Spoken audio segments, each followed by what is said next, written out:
Dragon, New, Warm, Mountain, I Believe in You by Big Thief. It is a 20 folk songs, an album. hour and 20 minutes long. Yes, it is a folk album, and folk is generally not gotten the memo that this is 2022 when we do shorter albums. Please, God damn it.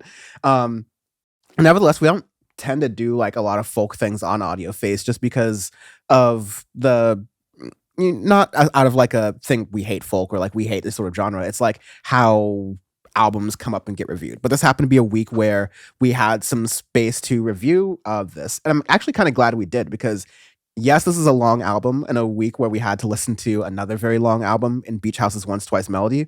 But I thought for a folk record, you had a lot of range of sound. You had a lot of different things going on. You had some up tempo things. You had some down tempo things. Um, Quality very good across the board. As with many long albums, I'm gonna say that some things should have been cut, and I will stand by that. But I don't feel like any part of this album is like lacking in quality. Big Thief are very good at what they do. They're very good at their sounds, and more importantly, they're very good at pushing the boundaries of folk here and there to make it more interesting to a broader audience, which I really appreciate. So the interesting thing with this is they recorded this album at a bunch of different locations, and when I was actually doing some research on the album because I wanted to see where some of these sounds came from, I was interested because like some of it had a country sound to it, some had an indie sound to it, some had a more of a folk Americana sound to it. So it wasn't like every track is necessarily the same. There are very, very big differences. They recorded some in New York, in Tucson, Arizona, in Topanga Canyon. Super random.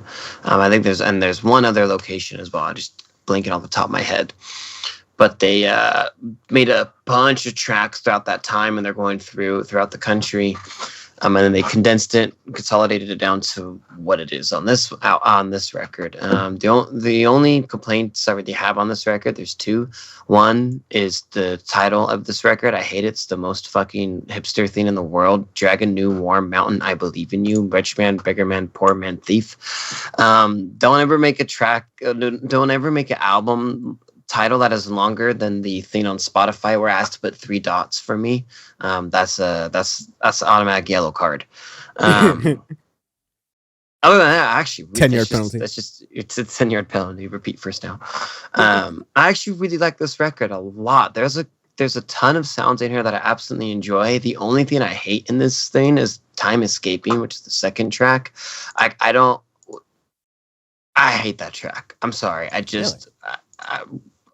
The way it sounds, the drums, it's offbeat, and the way it sounds, it's like off tempo and off tune. I just really, really, really do not like that track at all. I don't think it hit, but I applaud them for experimenting and making something that sounds very, very unique in that way. So I'm not going to ripe them too much on it because it's not like trap. But anyways, opening track though, that's just my gripes out the way now. I like Change a lot. It gets you like, it's a slower track, but it sets you up for like kind of a lot of the different sounds and ideas that you're going to get into this record. Spun Infinity, the third track, which is probably the most country-ish sound on this track, is actually on this album, is one of my favorite tracks on the record, actually. Shocking, because you know me, I hate country, but I really like Spun Infinity. The way this sounds, it reminds me of Carole King's Tapestry in the 70s and some other records which I listen to a lot because, my mom really likes that music and everything. So I grew up listening to a lot of that. And to me, this is a modern interpretation of some of those previous of works and records. And I like that because this, with Spud Infinity, like you get that bridge between country to Americana, to country to folk, country to even indie. And that's the bridge of it. And this is where I can really gain an appreciation for it. It's not like, you're the shitty things you'll hear out of Nashville that's coming out all the time, which we have railed on here a couple of times. But I want to commend that songs. I thought it was very good. But throughout the record, you have so many different sounds that are fantastic. Like you have Certainty, which I really like. Again, that's more of that like Carole King type of sound, like mid-70s Americana, which I really like. But the main thing that I think is impressive, the vocalist's voice is fantastic. I don't know her name, but she sounded incredible throughout the record.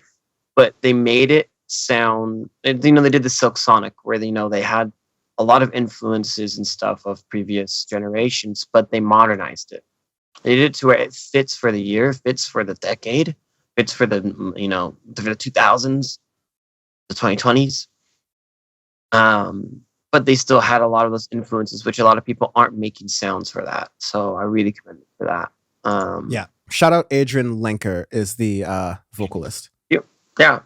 It's very, And very Buck good. Meek also does backing vocals as well. Oh, okay. Yeah. Yeah. This is one of those albums where you caught Dan slipping. There's a lot of songs Yeah. in here you would not expect me to really enjoy. I like Spun Infinity very much as well. I also like Sparrow throughout there, but I was actually going to talk about Sparrow too. Yeah. I think my favorite song is Blurred View, song 10, just like kind of in the middle of the album.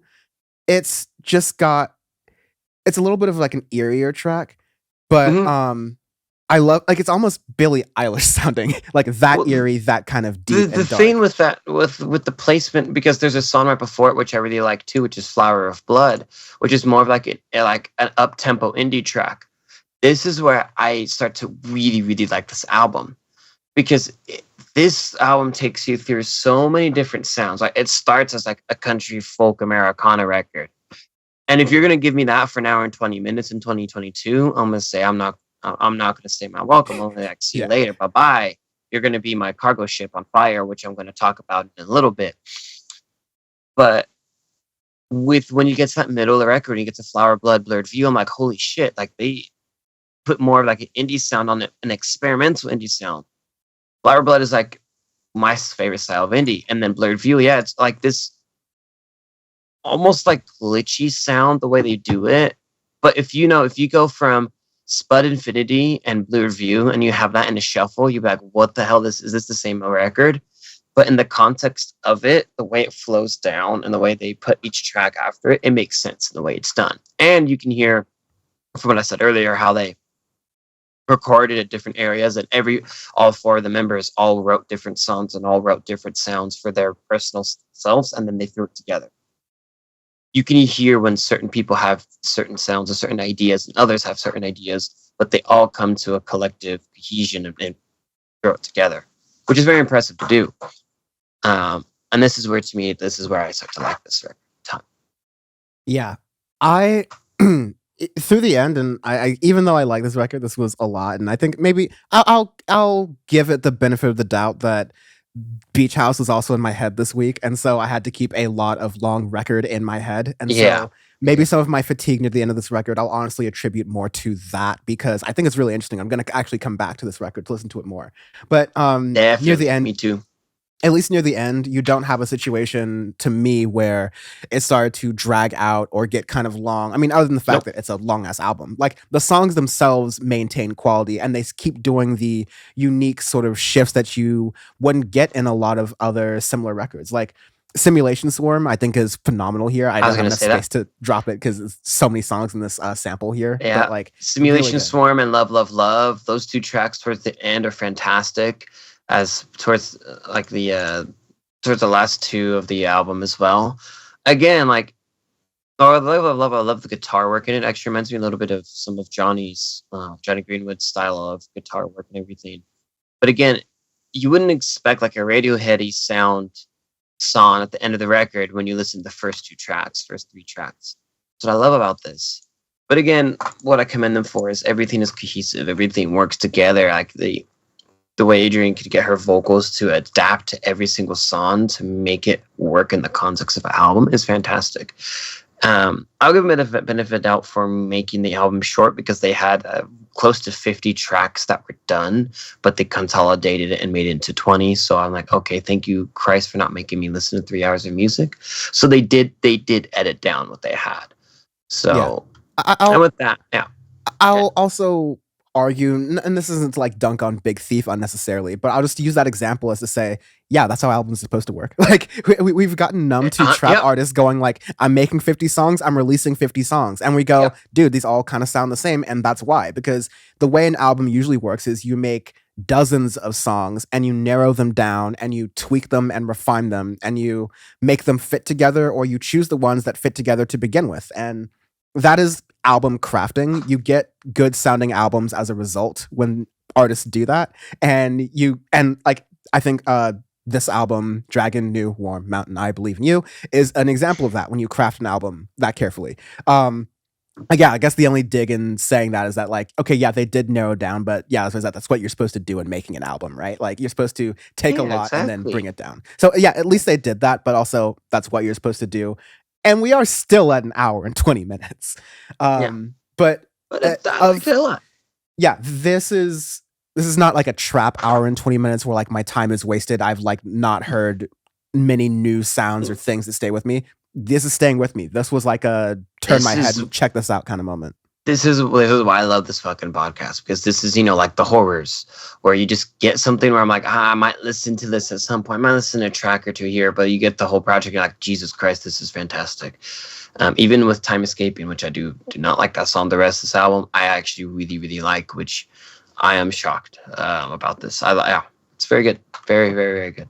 Yeah. I think Time Escaping, I think they had to put that there as song 2 because the second song on any album is like your wait, please keep listening. Please keep listening Yeah. kind of song. So you have to like I could see that. you have to almost tease like, hey, this may sound like a folk or country kind of Americana style record, but we're gonna throw some curveballs here. Maybe that was the most curviest ball. Maybe you would have put that later in the album, but I think it's also a preference thing, and I don't mind the song all that much. But I can understand how it can be too off kilter for a kind of person too. Yeah, Nevertheless, exactly. RB scale? Nevertheless, arbitrary scale this week, because we always do arbitrary scales because rating scales do not matter, because the fine folks at Pitchfork make me want to rip my eyes out sometimes when I see them making scales and all that shit and changing random access memories and not making it 10 and bumping it down to 8.4. Whoever does that needs to do seppuku. Anyways, arbitrary scale In is Minecraft. in Minecraft. Yeah, you need to get an enchanted diamond pickaxe. You need an enchanted diamond pickaxe yourself. There we go. Do with that what you will. Cargo disasters.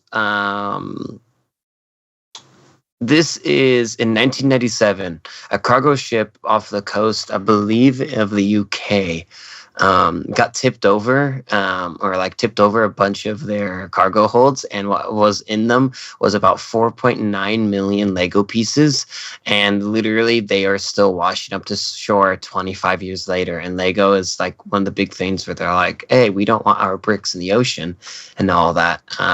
They can't. They're like, we wish we could turn back time and get rid of that, but there are 4.8 million pieces of Lego that just dipped into the ocean and were scattered. The best part of it, though, most of those Legos were nautical themed.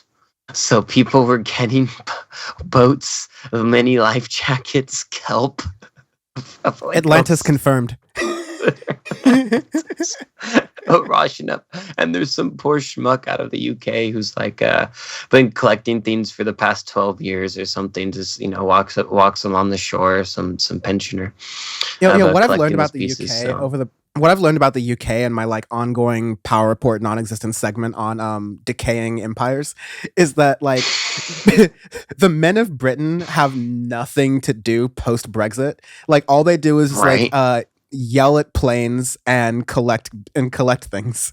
Side note, as a pilot, that yelling at planes thing is my favorite thing I've ever watched in my life.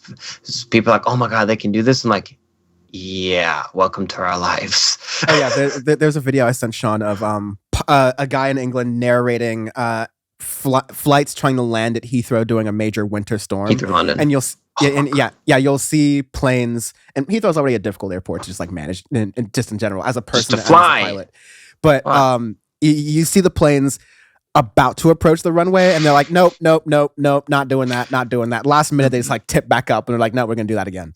The best thing is at every runway, right? When you're flying a jet, a turbine engine, you have at the runway you have lights that will designate if you're lined up with the runway or not. And if you have 2 red, 2 green, it means you're lined up. The best ones will tell you if you're too high or if you're too low, and then it'll blink if it yells at you. And all the Heathrow ones, I just see the lights, and they're like, it's like a rave with how much pressure is going down and up. And I can just imagine the cockpit of trying to line up, and I'm like, fuck this shit. We're going to land in Ireland. Take a boat, assholes. Fucking like the one-time Gatwick is better. Yeah, right.